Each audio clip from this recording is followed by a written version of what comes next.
When we think of Calamba City, Jose Rizal would always come to our mind as this is his hometown, where he was born, and so he grew up to be our national hero.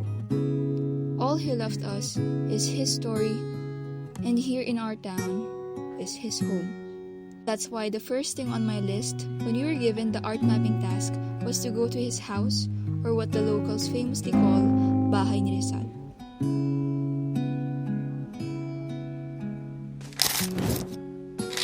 This two-story house in F. Mercado Street was built in the 1850s and served as the Rizal family's ancestral home.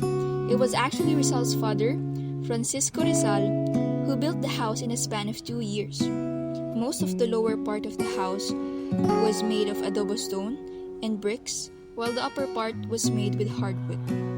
When I entered the house, it felt weird, not because it was really dark and there was few lighting, but because it looks like most parts of it were modified, and only a few were the original pieces of the house from the 1850s.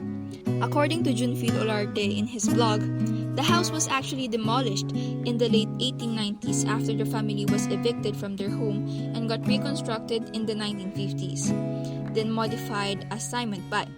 One of the only surviving features of the house was its well. When I went there, I saw pieces of the past, such as their clothing,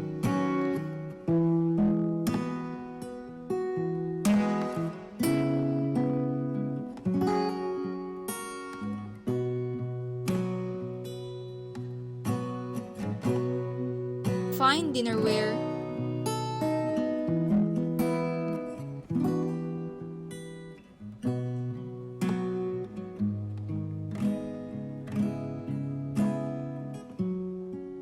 and there were also sculptures made by other artists to commemorate Rizal's patriotism.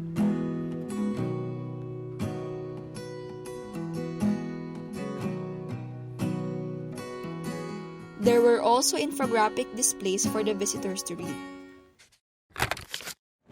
As a citizen of Calamba, it pains me to admit that I've lived here for almost a decade already, and I've only visited this historical place twice, and I never got to appreciate its beauty back then, because I was aware it's not even real anymore. It was reconstructed. But then I realized, maybe, back then, I was standing at the same exact spot Rizal was also standing.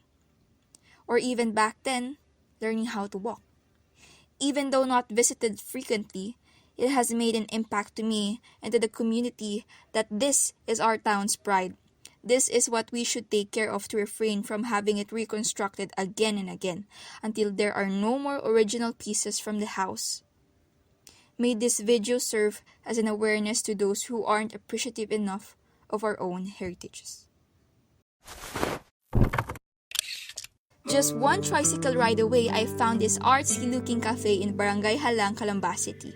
Originally, it was called Kurimi Milk Tea and Bar. It was one of the 33 branches Kurimi has in 33 locations. The owner, Richie Kuna, ventured into the world of Japanese milk tea business with Kurimi as the Japanese counterpart of the word creamy. In his Milky Bar, he incorporated his own concepts for the 2D murals executed by his artists, and he credits his late mother, Patsy Kuna, for this idea as it is his mother who paints in the family. Eventually, the franchise owner of this branch turned it into a cafe called Ivory Space, selling coffee and pastries and having the place rented for private events. The 2D art space isn't open for the public to eat at, but only for taking pictures. In the cafe, there are a lot of paintings and murals on the walls, and according to one of the staff, the owner's sibling is the one who painted all of those on canvas only. The ones on the walls were included in the construction process. There are different art styles in each painting, but they all have a pop of colors and the same canvas sizes.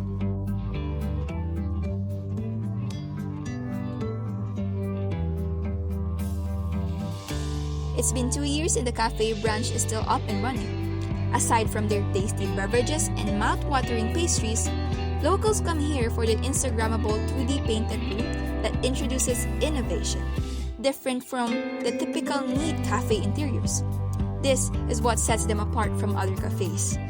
With just one sip of coffee in this coffee shop with a quiet and peaceful ambience, you'll definitely be going back for another cup next time. From ancestral houses to modern 2D art murals, this is how versatile the artworks of Calamba could be. In an era where art continues to progress, this city is to look out for when discovering different art forms. A home of heroes, artists, in the south of the bustling Manila. I present to you Calamba City.